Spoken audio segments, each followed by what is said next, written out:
वास्तुशास्त्र की ये हमारी क्लास नंबर 21 है।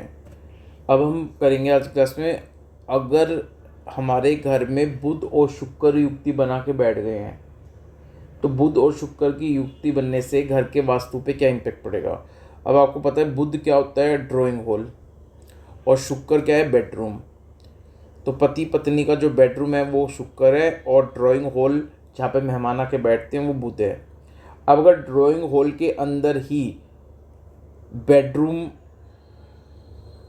बना रखा है, यानी ड्राइंग हॉल को ही बेडरूम की तरह ट्रीट किया जा रहा है वो ड्राइंग हॉल, लेकिन पति और पत्नी उस ड्राइंग हॉल को ही बेडरूम की तरह यूज़ करते हैं, तो फिर क्या होगा, तो उस घर में लग्जरियस लाइफ रहेगी। महिला बहुत बुद्धिमान होगी और कन्वर्सेशन में बहुत अच्छी होगी और दूसरों को अपनी बातों से प्रभावित करने वाली होगी। पुरुष व्यापार में बहुत अच्छा होगा, जमीन जायदाद पैसा खूब होगा।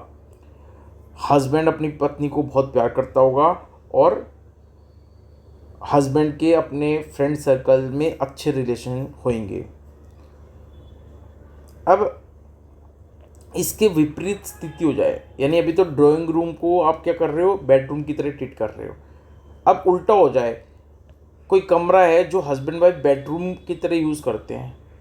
अब ये बेडरूम में ही क्या करते हैं, जो भी गेस्ट आते हैं वो बेडरूम में ही बैठ जाते हैं, यानी इसका मतलब है तो हस्बैंड वाइफ उस कमरे को बेडरूम यूज़ कर रहे हैं, बट जो घर में मेहमान आते हैं वो उसी बेडरूम में आकर बैठते हैं। तो फिर स्थिति क्या होगी, वाइफ बड़ी चंचल होगी स्वभाव की और पति उस पे अपनी वाइफ पे शक करता होगा हमेशा। तो ये था आपका बुध और शुक्र की युक्ति वास्तुशास्त्र का क्लास नंबर 21।